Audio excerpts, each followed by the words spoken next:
Hoje é dia da gente se assustar com as histórias que vocês mandaram aqui pra Terra do Medo. Hoje é dia de história de terror dos inscritos. Oi, eu sou a Cibele e sejam bem-vindos à Terra do Medo. Oi, gente, tudo bom com vocês? Oi, gente, como é que vocês estão? Dessa vez eu não mandei o Vitor falar oi com vocês, eu só fiquei olhando pra ele, tipo... Fico me encarando, Fiquei. Então vai ou não vai? Vamos contar hoje umas histórias que vocês mandaram aqui pra Terra do Medo. E se você também tem uma história assustadora, pode mandar pro nosso e-mail, contatonaterradomedo@gmail.com, ou pro nosso Instagram que tá aparecendo aqui na tela, Cibele Fala e @euvitorsobral. E a gente também passa o nosso chapeuzinho da bruxa. Caso você queira apoiar o nosso canal, você pode apoiar aqui mesmo no YouTube, como seja membro, ou então, se você quiser apoiar ainda mais o nosso canal, você pode ir pro Apoia-se, que lá tem recompensas para vocês também. Não esqueça de conferir se está inscrito no canal e também de deixar o like. Agora conta as histórias, Cibele. Conta. Olha, já deu o recado completo, eu gosto assim, gente. Faltou eu estar com meu cafezinho aqui tomando.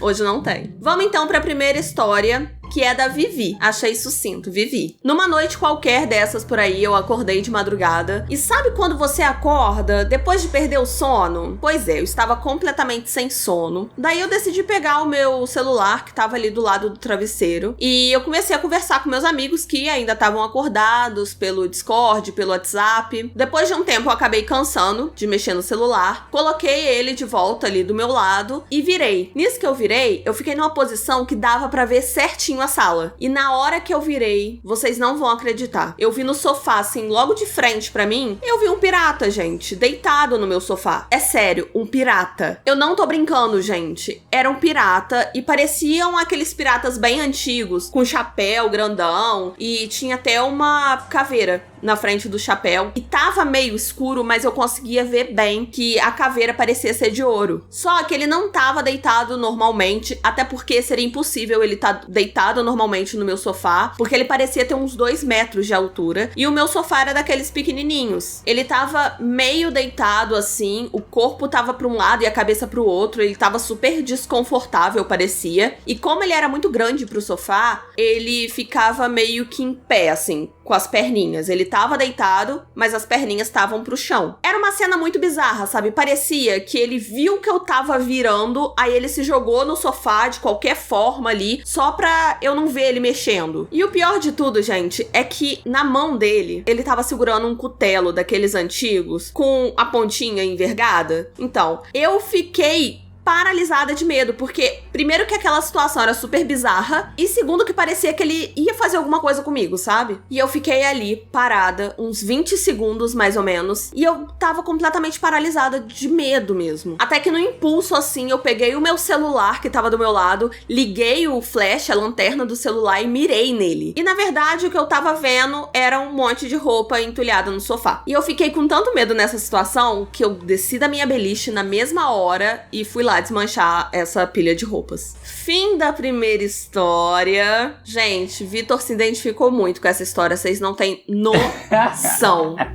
Identifiquei mesmo, gente, porque quem nunca, né? Quem nunca viu uma pilha de roupa assim e imaginou outras coisas? Eu imagino várias coisas. Pra mim é a mesma coisa daquela brincadeira quando a pessoa olha pra nuvem e fica adivinhando o que tem. Pra mim é com roupa. Inclusive, gente, esses dias eu tava indo dormir, o Vitor já tava deitado e eu tava escovando o dente, apagando luz, esse tipo de coisa. Aí tinha uma cadeira com roupa suja aqui no quarto e o Vitor tirou a coxa da cama que eu tinha acabado de lavar e colocou perto das roupas sujas. Ele não sabia que era roupa suja, enfim. Quando eu vi, eu pensei assim, vou tirar essa coxa daqui e vou botar aqui pra não estourar. Eu sou doida, gente. Eu fiquei assim, vai pegar cheiro de roupa suja. Aí eu tirei e botei em cima da cadeira e fui deitar. Nisso o Vitor olhou pra mim e falou assim, Cibele, sério? Aí eu, sério o quê? O que eu fiz? Aí ele, sério? Eu coloquei ali embaixo o negócio, você me coloca em cima da cadeira? Aí eu olhei, Vitor, não é possível que você tá com medo da coxa em cima da cadeira.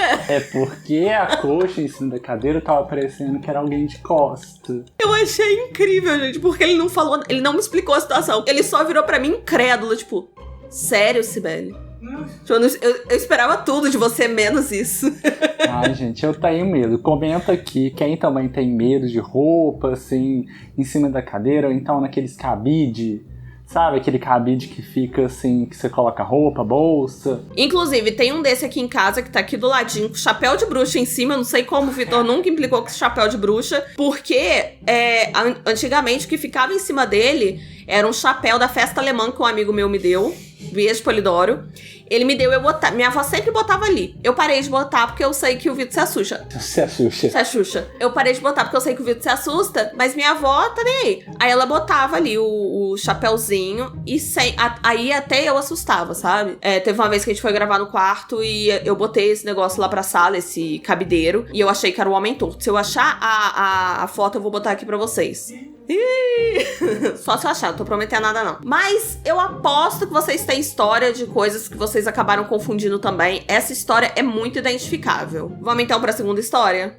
Vamos. Então vamos. A próxima história é do Cassis Deathberry. Essas duas histórias foram enviadas pelo e-mail, então se você tiver história, pode mandar pra gente por e-mail também. Eu sou uma pessoa muito paranoica. E quando eu falo muito paranoica, eu não tô brincando. Antigamente, assim, eu me importava muito com o que os outros falavam de mim. Tanto disso, né, de questão dos outros falarem de mim, quanto com perseguição, com pessoas me observando. Hoje em dia, eu ainda sou um pouquinho paranoica, mas eu não me importo muito das pessoas falando de mim pelas costas. Eu me importo com o que elas vão ver, o que elas acham da minha imagem, mas falem bem ou falem mal, mas falem de mim. Em compensação, essa minha paranoia com outras coisas acabou piorando muito. Eu não me lembro de ficar paranoica assim de dia. Geralmente é de noite, e de noite eu costumo ter uns ataques assim bem fortes. Às vezes são mais leves, às vezes são mais fortes, de paranoia. Teve uma vez, por exemplo, que eu fui deitar em uma cama, que tinham duas camas juntas, assim, duas camas de solteiro juntas. E aí eu deitei. Quando eu deitei, tinha o vão entre as camas, né? Eu tava com o rosto ali perto e eu sentia que se eu abrisse o olho ali naquela hora, ia ter alguém me olhando diretamente dentro dos meus olhos. Teve outra vez também que eu tava tentando dormir, eu tava de olhos fechados. Só que aí começou a passar pela minha cabeça que tinha alguém parado na minha porta me olhando dormir. Esses foram exemplos de ataques mais leves que eu tive. Mas tem alguns que eu realmente pensei em chamar a polícia. E isso acontece, essa vontade de até pedir socorro, assim, quando eu tenho uma sensação muito forte de que tem alguém comigo. Eu me sinto muito observada o tempo inteiro. E tem vezes, quando essa sensação fica cada vez mais forte, eu sinto como se eu não tivesse só sendo observada, mas também como se tivesse alguém dentro de casa comigo. Teve uma vez, inclusive, que eu só fiquei tranquila quando eu botei o meu cachorro pra dentro de casa e ele ficou ali comigo. Teve um dia que eu encontrei uns amigos e aí uma amiga minha me mostrou uma música, me apresentou uma música que a letra era muito pesada, mas a melodia era super infantilzinha. E ela me mostrou essa música porque a gente achou um absurdo. Quando ela me mostrou, eu achei um absurdo também. E a nossa intenção era encontrar quem tava cantando essa música, de quem era essa música. Porém, grande erro. No fim do dia, eu me preparei pra dormir, escovei os dentes, liguei o ventilador, deitei na minha cama e eu tava quase pegando no sono quando eu ouço um barulhinho na janela, assim, que me assustou bastante. Eu não falei isso com vocês ainda, mas quando eu tô quase pegando no sono, quando eu tô deitada, se eu ouvir qualquer barulhinho, eu já acordo e já começo a ficar com medo mesmo. E o barulho que eu ouvi na janela, gente, parecia que era alguém me chamando mesmo, querendo chamar minha atenção, assim, batendo. Mas é claro que eu não olhei, eu não respondi, eu só cobri a minha cabeça e tentei voltar a dormir. E na hora eu comecei a me acalmar, eu mesma, falando umas coisas na minha cabeça.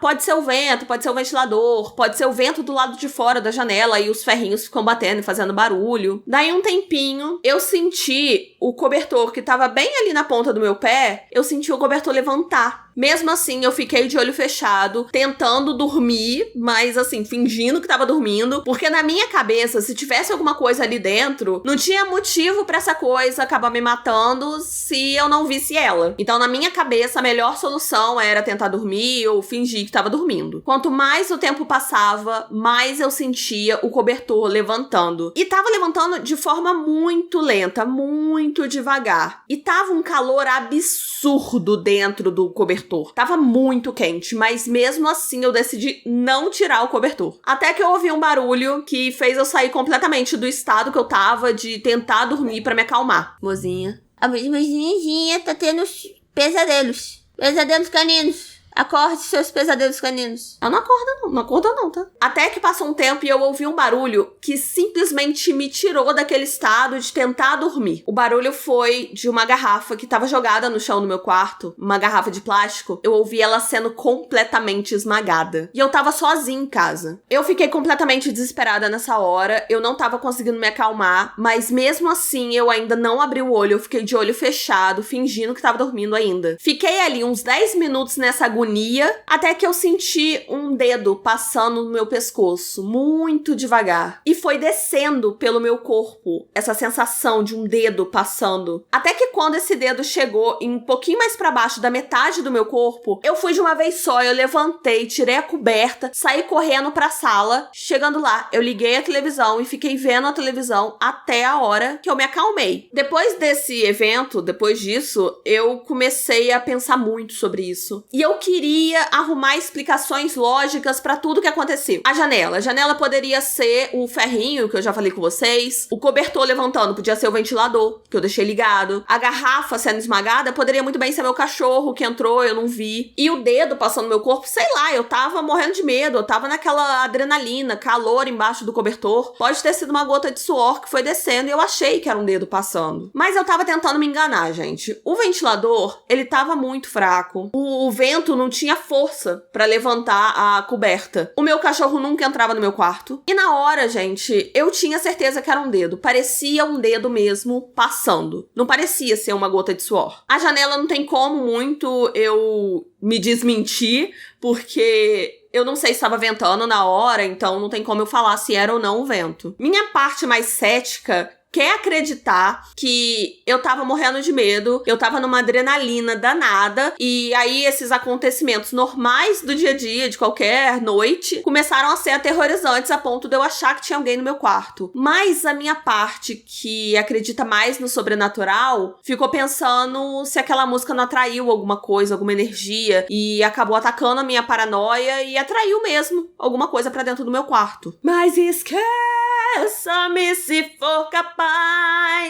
Pelo que eu me lembro, todos os meus episódios de paranoias mais fortes, assim, aconteceram depois desse dia. Além de que essas coisas só acontecem quando eu mentalizo, assim, quando eu lembro que tá muito tarde e que eu tô sozinha em casa. Aí hoje em dia eu sei que eu tenho essas coisas, então eu já me preparo muito bem pra dormir. Eu tenho ali certas condições. Por exemplo, meu quarto tem que estar com uma iluminaçãozinha, mesmo que seja baixa. Eu tenho que estar ouvindo uma musiquinha de boas. Ou então ter alguém no meu quarto comigo. E eu tenho que estar caindo de sono. Eu não posso dormir se eu tiver pouquinho só de sono. E isso nem é só por conta desse acontecimento. É porque desde criança eu tenho muito pesadelo também. Fim da segunda história. E olha, primeira coisa que eu vou falar com você. Psicólogo. Se você não estiver fazendo terapia, eu quero muito que você comece a fazer se você tiver condições, se tiver algum lugar de graça aí na sua cidade. Procura saber, porque esse negócio de ter crises fortes de paranoia e tudo mais, isso aí pode ser alguma coisa, não sei, não sou profissional, mas é bom também a gente botar isso pra fora de qualquer forma. Antes da gente fazer qualquer comentário, eu queria lançar essa braba aí pra você. Mas vamos discorrer sobre o caso. Vitor também se identificou com certeza, ele nem falou dessa história comigo antes, a gente não conversou sobre essa história antes, mas eu tenho certeza que o Vitor se identificou porque o Vitor fica muito nessa coisinha assim, de ficar imaginando coisas, de ver um filme de terror e depois ficar imaginando, sabe? Ele tem mais medo da cabeça dele. Ele já falou isso algumas vezes em vídeo, que ele tem mais medo da cabeça dele do que do próprio filme de terror, que é mais criativo. Isso eu fico impressionado, assim, quando eu assisto alguma coisa. Ou até então, me lembrou um pouco quando a gente ficou escutando aquelas músicas ao contrário. Lembra que a gente foi fazer um episódio? Não sei de que era, mas era alguma coisa assim, de músicas ao contrário, que aí tem uma mensagem subliminar, por mais que a gente não acredite, isso deixa também um clima. Eu lembro que fiquei assim, num clima muito pesado, assim. Eu acho que pra ouvir música ao contrário e ficar com medo, não precisa nem de ter uma mensagem na música. É só a o fato da gente poder ter, né? E aquela coisa que a gente não entende muito, sabe? Você fica com medo. E aí, quando eu assisto um filme também, eu fico impressionado e isso acaba motivando também. Pensar que algum barulho, pode ser alguém invadindo a casa ou algum fantasma. Se cai uma garrafa, eu vou achar, nossa, não, essa garrafa caiu por causa que passou um fantasma ali, esbarrou e caiu. Então, eu lembrei exatamente do dia da sua casa que caiu um negócio e você ficou nessa de... Caiu um negócio na mesa, tipo, tava um negócio na mesa do Vitor e aí voou longe. E não tinha ninguém na cozinha, etc. E o Vitor ficou muito nessa, tipo assim, pode ser fantasma. Não, mas pode ter sido vento? Pode ter... Eu tento me enganar também. Não é enganar, é justificar com coisas reais. Com possibilidades que são mais, assim, palpáveis. Isso eu me identifiquei também, porque eu sempre tento, assim, pensar o que pode realmente ter acontecido. Sim, que é o certo a se fazer também, senão a gente pira, né? Se for pensar que tudo é sobrenatural. Mas eu tenho essas coisas também, de... Voltando na questão do imaginar, de ficar meio paranoico. É muito parecido quando, por exemplo, eu tô num teatro e eu penso assim, se eu gritar agora, o que vai acontecer? Sabe? E às vezes eu tô, tipo... Do nada. Se eu tô andando na rua, um lugar lotado. Se eu tirar minha roupa aqui agora ficar pelada, o que vai acontecer? O que as pessoas... Vem essas coisas. Eu acho que tem um nome que é pensamentos intrusivos. Pensamentos intrusivos. Eu acho que é isso. Vou confirmar. Se for, eu vou botar um... aqui. Mas é muito parecido com isso quando eu tô no quarto, por exemplo, e penso, eu tô deitada, já quase dormindo. E se tiver alguém no meu quarto aqui agora me olhando? E se eu abrir o olho e tiver alguém cara a cara comigo, assim? Eu tenho essas coisas. Aí você abre e tem a Lila. A Lila é o de menos. Se tiver a Lila, eu fico até feliz. Mas eu fico com medo também dos meus próprios pensamentos, sabe? Eu acho que é muito caso do Cassis, né, que mandou. De que você se auto-sabota com seus próprios pensamentos. E tem muito a ver isso também. Mas quando a gente ouve uma música assustadora, que nem o Vi falou, né, das músicas ao contrário, eu acho que isso afeta a nossa mente de qualquer forma, sabe? E se você acredita em energia, também tem energia dessas coisas. É assim, é uma situação muito identificável também, gente. Pode falar, pode falar. Se você também tem histórias assustadoras, não necessariamente de fantasmas, às vezes você passou por um perrengue assustador muito forte e você quer compartilhar com a gente pra gente contar aqui, manda pro nosso e-mail, contatonaterradomedo@gmail.com, tá? Vou deixar pra vocês aqui um Reddit do medo, que é nesse estilo também, eu conto as histórias em primeira pessoa pra vocês. E vou deixar outra história dos inscritos também pra vocês continuarem aqui na Terra do Medo, sentindo medinho de histórias de terror. Eu espero que vocês tenham gostado do vídeo. Um beijo e até a próxima. Tchau! Tchau!